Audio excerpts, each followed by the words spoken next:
You're going to learn how to do this today. Yeah. So we're going to do piano hinges in 5 different ways. Really? No, we're not. We're going to do them all the same way. I'm going to show you the easiest way to attach piano hinges to anything, whether it's a 2x4 door, a hunk of plywood, or whatever. We're going to learn everything, how to cut, how to attach, how to install the proper way from these normal everyday 3/4 1.5 continuous piano hinge. Talk about this guy right here, which is a big ass 2-inch piano hinge, super heavy duty. And these little tiny dainty little tiny regular jewelry box hinges, they all install the same way. They're super easy, super simple to do. These are solid brass, that's why they don't move so well and they squeak a little bit. So if you don't want to look like a fool in front of your wife or your husband or your significant other, whoever, I don't really care what the hell, I'm going to show you how to install these the correct way today. So you don't do them backwards, upside down. I've seen people put these on wrong a lot, and I'm going to show you the right way to do it, okay? So you don't screw it up. Ready? Here we go. Hey everybody, Kevin here from Humble Craftworks. Welcome back to another episode of Woodworking with Mr. Kevin. Today what we're going to do is we're all going to learn how to install a continuous hinge, or a piano hinge as they used to call it when I was a child. These are the easiest hinges to install in the entire world, and I've seen so many people screw them up. It's unbelievable. So I'm going to show you the easiest way known to man, and once you see it done, you'll be like, crap, anybody out there, anybody can do it. Grandma with a screwdriver and a drill can do it. We're going to learn how to install these the correct way. We're going to learn how to cut them, which side goes towards the wood, which side goes where the damn screw goes. I've seen them put them in backwards. It's stupid. We're also going to do these little guys right here.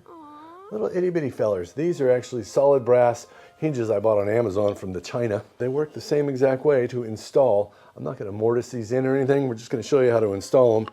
All right, so we're going to do these silly hinges here, and hopefully you'll learn something. If you do, comment below. Help me out. We're almost at 1,500 subscribers. It goes up and then it goes down and it goes up and down. People are weird. They're just like, oh, you didn't put out a video this week? I unsubscribe. I got a freaking business to run and I work for another company at the same time. I'm a little stressed out now. Okay, so we're going to learn how to do all these things today. I have to cut a few things, get things organized over here. Because, you know, it's me, I'm never organized. We're going to start with this one. I'm going to show you how to cut it and where to line everything up. I'm going to have to raise that up or bring it closer or something. I got the zoom lens on there. I'm going to try to zoom in and see if that works. Only thing we're going to need today is some wood, a couple drivers, and, oh, hacksaw. Just went out and bought this brand new Lennox hacksaw because mine's at work just for this video. $9 million. Lennox, made in America. And another thing I use, and I have one of each. This is a Vix bit, V-I-X, Vix bit. They make the best, I don't know what you want to call it, centering bits there are. I bought this on the Amazon, made in China, a 5/64 bit. And that's what we're going to use for all these tiny ass little holes. Actually, for these ones here, we're going to use even smaller, but 5/64 is the one I use the most, especially for screws that'll fit in here. And this works like this. It's a centering bit, so you're going to drill, boop, and it just goes right through the center and holds you centered. It's kind of important. They're like $5. These are more like 10 or 15 bucks. These are way better. I don't know where these are made. I think they're made in America, but I'm not 100% sure. These are made in China, and what happens, and I'm going to tell you right now, is this little thing down here either slips or the bit breaks or something. If you buy these on Amazon, buy like 10 extra bits. Every other time you go to drill a hole, the freaking bit's going to break because it's cheesy. But that's what I have here. All my good stuff's at work. Danger. There goes the dog. He's going to kill everybody. Tito Burrito. All right, everybody, I'm going to set up and make things all happen. I'm going to flip that up and zoom down here, and I'll see you in a bit. Don't forget to subscribe, like, to hit the notification bell if you want. Tell all your friends, share it with the world. I need to get to 1,500, 1,000 million subscribers here shortly because I need to retire in the next 9 years. So by the time I'm 69 years old, I'm going to retire. I'll still be doing woodworking, but I won't be working for anybody except myself and doing, well, that's what I was doing before, huh? Well, you know, I'm just going to take it easy after that. Okay, we got our pieces and parts ready to go, sort of. All right, so the first thing we have is this beautiful continuous piano hinge. Nice. All right, there's an inside and there's an outside. When you're looking at the hinge, you'll see the back is completely kind of smooth. See that? I don't know if you can see that so well. See how that is? Flat. All right, that's the part that faces the piece of wood. So we put that down. Okay, so when you're looking at the hinge, it'll be like that. The tapered part of these little tiny ass holes are where you put the screws. Now don't flip it around the other way, like this, and think that that's right. You see that? That ain't right. If you put it on like that, it's wrong. I watched somebody do it at work and they're like, oh, it only opens up to 90 degrees. I don't understand why the door doesn't open up all the way. It only opens up so far and it stops. Well, you got the freaking hinge upside down, dummy. Ugh. Okay, all right, settle down. Boy, that's So there you go, that's your first tip, okay? The tapered part is right here, is where the screw goes in. The smooth side in the back is where the thing goes against the frickin' hunk of wood, all right? Okay, now we're gonna learn how to cut this damn thing. For that, we're gonna use the hacksaw, and I'm gonna use this. Really? And I'll just show you how it works with a jaw clamp. But not everybody has a jaw clamp, right? Some of you at home are like, I ain't got no damn jaw clamp. I got a tube of fur. Okay, you got 2 tube of furs, that'll work. We're gonna use this hunk of poplar, and we're gonna use this other hunk of poplar. I'm gonna put them together. I'm gonna sandwich this in between after cutting something on the table saw real quick, and I'll zoom you down here. So, first thing we gotta do is measure our wood. It's 12 inches. Okay, so here's what we got. Let's say these are 2x4s, and we have these 12-inch pieces we have right here. So the best way to do this is actually cut it with a hacksaw or a metal cutting blade of some kind, like a bandsaw or something like that. But we're just gonna do it by hand because everybody else is gonna do it by hand. What we're gonna do is get ourselves some green tape. Green tape, right? Usually what I like to do is leave like a 1/16 to 1/8 of an inch on either end when I cut it. See that? They're kind of centered on there.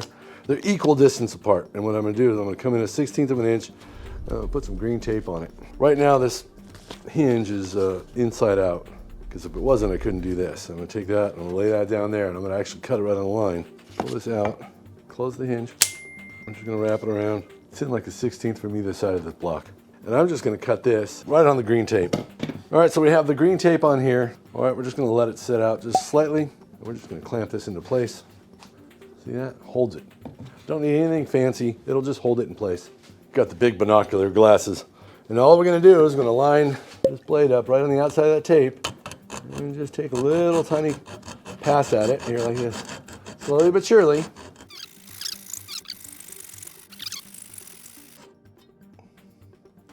Boink. There it is. Now what we're gonna do is we're gonna unpeel this. And this is actually painted black. It's not powder coated, it's painted black. So you have to be really careful when you cut them that you don't get them hot because it will actually peel the paint. I have a little Nichols file here, bastard file. And this one has the mill end, which is like kind of crisscross thing, I guess it is. I got most of it out of there. Now, there's a super fine side, and I'm just gonna hit it a couple times. Once, twice, once, twice. Okay, and when we take this apart, we'll fix that up. But right now, I can feel that, and it's not sharp at all. There's no pointy ends on it. It won't cut me. All right, now we're gonna take this end, put it inside there. We're gonna do the exact same thing. I'm gonna cut through the barrel end first, and you can see I got a mess going on here. Just gonna peel that back. There it is. You want it jammed up in there so it's all the way in there because you wind up hitting it with your saw. Just hold it out about 1/8 of an inch or something. That'd be fine. And clamp these guys back down. There's no magic to it. Just clamp them down. All right. So straight line. Start at the barrel lightly. Don't push hard. You don't have to push hard. What you want to do is just get started. Okay, and then follow the tape. I'm not pushing down hard at all.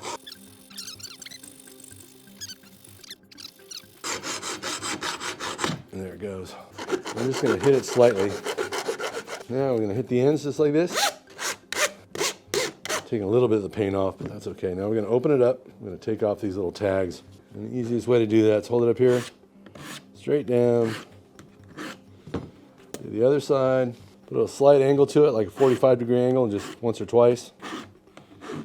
Okay, there we go. Nice, smooth. So now we have our 2 pieces of wood. What we want to do is we want to put the piano hinge in there. Now I'm going to show you the easiest way to do that as soon as I get this freaking glove off. And here we go. I'm going to open the hinge. Okay, see how it stops like this? A little V? See that? It stops, right? What you're going to do with the barrel facing out, basically, put it like that. This hinge is going to go in between these 2 pieces of wood, but what we're going to have here is that. See how that looks? Give a little bit of space on either side, 1/16 of an inch. Try to keep them evenly spaced. We're going to do that on this side. This board here, we're going to do the exact same thing, but the opposite way. What we're going to do is figure out the distance from the end. We're just going to use a little square, and I think it's a 1/16 of an inch, so we're going to mark a 1/16 there. I'm going to check it over here. There we go. That works perfectly. You don't have to have a square, but it does help. Okay, now I'm putting the spring clamps on here, and you don't need to do this with spring clamps either. You can just hold it in place once you get everything dialed in, okay, the way you like it. Now, here's where this isn't a Vicks bit. This is made by, Make It Snappy, because it always snaps off. That's why they named it Make It Snappy, because they made it snappy, and you have to buy 5/64 drill bits every 10 minutes because it snaps. So what we're gonna do now is I'm just gonna drill. That's too damn slow. All right, speed it up like a real person does it. Ready, go. Yep, I'll put 2 in here, like so. See the 2 holes, how they're perfectly centered? So here's the whole trick I'm gonna tell you right now, is make sure that's flat and then that is up against the edge, just like that. See how that is? This will make it perfect every damn single time. No matter what you're doing, where you're at, whatever, it will work. Money back guarantee. Oh wait, you're not paying for any of this. Right now I'm gonna fill this with screws. Okay, look dude, we have a baggie of screws. These should be the right size screws, they're just not black. Usually I screw them in by hand. You can use the Bosch. I have it on low torque. Let's see how this works. Yeah, these screws are too big. All right, here's a lesson on screws. If the screw head sticks above your hinge, like a lot, like that is, that ain't no bueno. So what we're gonna do is find smaller screws. Hopefully I got some. Here's some, but they're super long. So usually these hinges will come with screws. I just didn't get any from work. So just use the screws that you get. Those are too big. Let me try these. I got all sorts of kinds of screws here. I have a feeling the heads on all of these are gonna be a little too big. Well, this might be all right. That's the wrong freaking drill, dummy. So we're gonna try these little chrome ones. Oh yeah, that's way better. Can you see the difference? Hopefully this thing's staying in tune. Too big, just right. Okay, that's just right. So a good thing about these continuous hinges is if you strip out a screw by accident or something happens, the screw next to it will help. When you're using 35mm cup hinges, like you do for like Blum Ocean and stuff like that, or Euro cabinets or whatever, one screw fails, you're kind of screwed. So now what we're gonna do is we're gonna take this piece here and do the exact same thing we did over there, just the other way. So let me pull these out real quick. See the holes in there, no splits or anything. And what we're gonna do this time is we're gonna take this with the barrel up and lay it over, just like we did the other one. Just lay it like that, okay? Make sure it's flat on this side, the face, and it's just laying up against the face of the wood. We want this pushed up all the way so it makes like a 90-degree turn. Now the next thing we gotta do is just get our 1/16 of an inch thing correct. There it is. This time I'm just gonna hold it by hand. Put a couple of these guys in there really quick. And then we're gonna put the whole thing together and you'll be able to see how super simple that was. There it is. Now we're gonna drill out the rest of the holes. Okay, this one goes here. We're gonna take this and we're just gonna basically line up the holes. Okay, and we're gonna screw this together now. Okay, there it is. Okay, if we want it to open up, you open it all the way up. This is the cabinet door. It's open and close, however you want to do it. That's how it should be. It should open all the way. This thing should flop around like no problem. There should be no binding, no nothing. Let's see if I can do this. I'll light this up with a flashlight. Can you see all those little lines in there? No. So there's little lines on these hinges. And the top of this little line here should be totally showing. We'll try it with this. This flat line that's like right there, okay? That should be the edge of the wood, okay? So when they're together, they're perfectly in alignment. All right, that's on there, perfect. That's it, that's all there is to it. I showed you how to cut them. I showed you the proper size screws to put in here. Hold them back like a 1/16 of an inch or so. Try to get these holes here lined up the best you can evenly. You don't want one 1/4 inch here and this one over an inch. You want them spaced evenly. That's a good thing to do. It's good practice. You can see I got those pretty damn close to lined up with each other. Big guys like this, same damn thing. Whatever the distance is from here to here, you measure the ends. You try to shrink it up by a 1/16 of an inch. This one here, since it's so damn big and this board is like 1.5 inches thick, if you have a hinge like this, then it's stainless steel or whatever, and you have to drill it out. What I'd recommend doing is you just come in like 3/8 of an inch from one side and you put a hole, and from the top of the board over 3/8 of an inch, put another hole. For hinges like this with something big and burly, you want to offset that because you don't want to drill a hole right down the middle of a board. It'd be stronger and would last longer if you offset them. Usually I come in 3/8 from either side or a 1/2 inch, okay, and just drill holes. So what you do is you drill this out with a metal bit, and then I got these silly, whatever the hell, mill end things, and you just put them in the drill press and you make them tapered. And there you go. All right, so here we're gonna do this. The same goes for these little guys right here. We're gonna do the same exact thing, except for now, instead of using this Vicks bit, because it's too damn big. Woo, did you see that thing fly off? That's why they call it snappy, because it snaps right out of there. We're gonna use this little guy right here. I don't know if it'll even chuck up, so that's the first thing we're gonna try. It chucked up, there it is. So I got this itty bitty little screw. See how small that is? Tiny. I'm gonna measure this exactly 3/8 of an inch. What I'm gonna do now is I'm gonna take some tape, I'm gonna put it on there 3/8 of an inch up. Just gonna use a little piece of tape. I set this to 3/8. I'm gonna come in here, put that in there, put that on there like that. I'm gonna fold that over just like that. Pinch it. Made it, right? We made ourselves a little fan. And take that, we're gonna cut most of that off. We have a little flag now. So now we know when to stop drilling. Okay, now we gotta move back over here. Here's our little pieces of poplar wood. We're not gonna mortise these in. This is what you usually do, mortise them in. So what I'm gonna do now, I'm gonna come over here and I'm gonna come in. I'm gonna mark a 1/2 inch from either side in. These are harder for me because they're so freaking small. So I'm gonna bend that over there. I'm gonna hold it in place with my hand. So what I'm gonna do now is I'm gonna take a punch. I'm gonna lay that over that way. Take that punch, center it, give it a tap. That way we kind of got it. I'm gonna take this little drill. I'm gonna drill in the center where I just punched. Until the flag actually hits the sawdust duff. Now I don't know how the hell I'm gonna screw these damn things in. Those are tiny. There we go. Oh man. I'm gonna take this point, we're gonna do the same thing. We're gonna line that up in the center. Give it a tap. Okay, you see that little hole? You're gonna drill until the sawdust duff gets smacked by the flag and then you're done. When you see the sawdust move, you're at your depth. Okay, now we're gonna do the same thing. I'm gonna come over and I'm gonna lay this in flat, right up against there. Push the back till it's touching, so it looks like that. So I'm gonna come over here, line that up. Whoa, jam. Almost took myself out there. Okay, we're gonna drill in the hole just like we mean it. As soon as you see that sawdust disappear, you're done. I'm gonna still do the same thing. Punch centered in there, right there. Okay, you got the punch, it's kind of centered in there. As soon as you hit that, a flag hits all that sawdust, it disappears. You know you're deep. Okay, that's it. There it is, we're done. Now that we've done that, we're gonna pull this off here. Undo these, hope we don't strip the shit out of them. That one's done, garbage screws. You can always put soap. You always heard about people putting soap on the screws. That does actually work. Bar soap, you just rub it on there and boop, off you go. Yeah, so another thing you want to do is make sure that your screws and your drill bit are about the same thickness. You want the body of the screw, not the teeth that actually the screw part, but the body wants to be the same thickness as this. Sort of close, that would help. A few moments later. All right, and basically there it is. Now this opens and closes, but it's very stiff. This thing flops around like crazy because this is steel.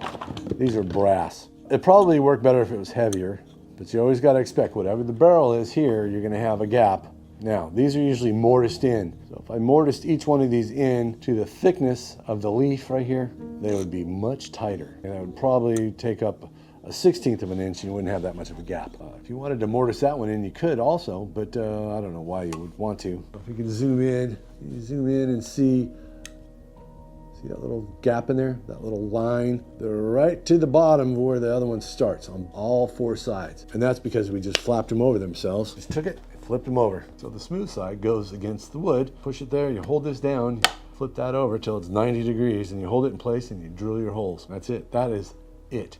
That's all you need to know. Practice that 100 times and you'll get really good at it. It's the same for these little guys, except for you should actually mortise these in so your barrel won't have such big gaps. It's the same for these. Okay, if this was parallel together, that'd be an 1/8 inch apart, just same thickness as that.